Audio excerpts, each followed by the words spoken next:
Hello everyone, I'm Darren with VibeTheNook.com, and today I want to take a look at Lost Sphear, which released for the PlayStation 4, Nintendo Switch, and Microsoft Windows in 2017. Now I played this game on the Switch around the time that it first came out, but I never really finished it. And honestly, I don't know why. I remember I enjoyed the game a good bit. It was just something that I never really got around to. So I was thinking that it might be worth giving this game a second look. But before I get into the game, if you enjoy this video, please make sure to let us know by giving it a thumbs up and tell us about it in the comments down below. Subscribe to the channel if you're new here, and also check out VibeTheNook.com for more gaming related content. And check out all of our social media pages as well, and I'll leave links to all that in the description down below. Now let's get into it. In 2014, Square Enix created a new development studio called Tokyo RPG Factory. This studio was created with the very specific purpose of making games for people who are still in love with what Squaresoft was putting out during the 16-bit era. Their first game, called I Am Setsuna, released in 2016. Critics seemed to enjoy the game and it sold fairly well, so they began to work on a follow-up. That game would be called Lost Sphear, which is about a young man named Kanata. One day, Kanata goes out fishing with his friends Locke and Lumina.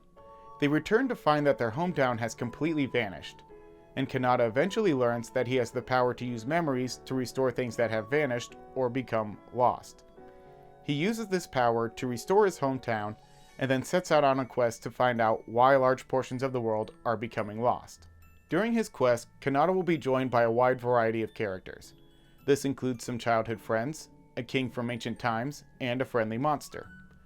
Most of the characters are interesting and have development arcs that interact with the main plot very well.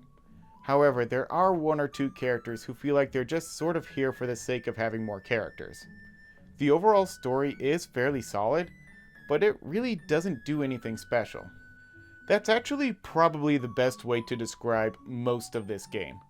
The graphics look a lot like the Nintendo DS remakes of Final Fantasy 3 and 4, and it's a good look, but it's not going to blow anybody's mind away.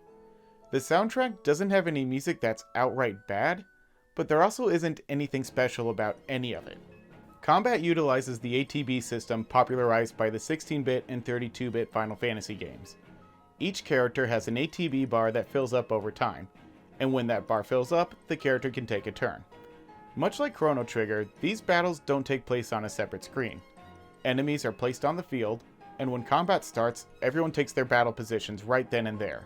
In terms of combat, this game does a fantastic job of doing what Tokyo RPG Factory set out to do. Make games that feel like the RPGs that Squaresoft made for the Super Nintendo and Super Famicom. However, the character customization is far more in-depth than anything that could ever be achieved on 16-bit hardware. And this customization has a huge impact on the way you approach combat, and it really helps the game feel fresh and even a little bit modern. The biggest addition to combat are the momentum charges. During battle, characters will receive momentum charge as they deal out and receive damage. When a character has a full momentum charge, a light will flash when they make an attack or use a spell or an ability. If you time a button press with this flashing light, the character will expend a momentum charge and activate momentum mode. During a regular attack, this will make the character perform an extra attack. While using a spell or an ability, extra effects will be added. These effects can range from additional types of damage to various buffs and debuffs. Each character has their own unique set of spells and abilities that they can equip. Each spell and ability can be paired with something called Sprite Knight. When you activate momentum mode while using a spell or an ability, the equipped Sprite Knight will determine what extra effects are added. When you activate momentum mode with a spell or an ability, the equipped Sprite Knight will sometimes sublimate with it.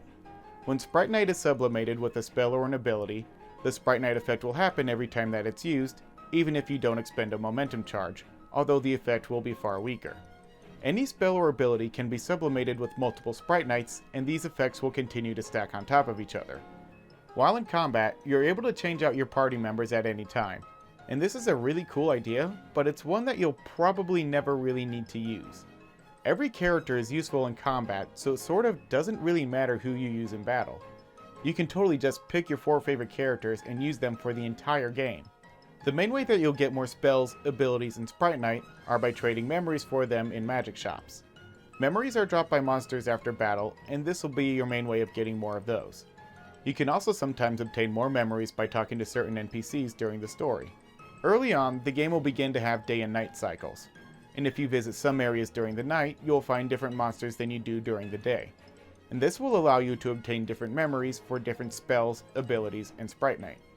The story is a fairly straightforward affair, and it's pretty linear with only a few side quests that come up towards the end. There are 3 difficulty modes, and on the normal difficulty, there wasn't much need to spend any real-time grinding for levels. However, it is a good idea to make sure that you visit some areas both during the day and at night to make sure that you collect more memories from more monsters. When you're exploring the world, you'll occasionally come across items on the ground that sparkle. These usually end up being ingredients that can be traded for food at an inn and will give you a boost in the next battle. Ingredients can also be found with the fishing minigame.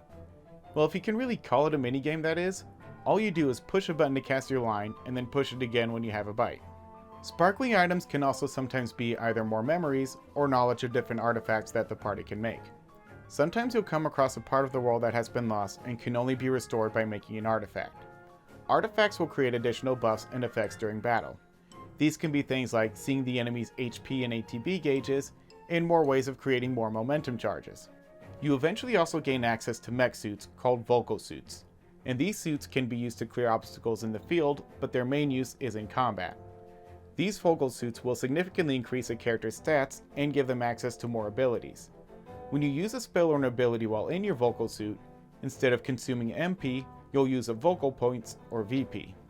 When you first gain access to these, they don't have very many extra abilities, so it initially seems like they don't offer a whole lot outside of the improved stats. However, as things progress, they eventually gain more abilities, and they become valuable tools in combat. So, between the momentum charges, combining Sprite Night with spells and abilities, artifacts, eating food, and the vocal suits, there are a lot of ways to influence what happens in battle, more than most other turn-based JRPGs have. And combining these new ways of impacting battle with the classic ATB system really helps this game feel like a marriage of both old school and new school game design. Our final score for this game is going to be 7.5 out of 10. Everything that's here is good, and the overall experience is very solid, but it's not going to blow anyone's mind away. The game takes about 30 hours or so to finish, so it doesn't really outstay its welcome either. And anyone who loves the 16-bit JRPGs of old will have a great time playing through it. Thank you so much for watching this video. I hope to see you next time.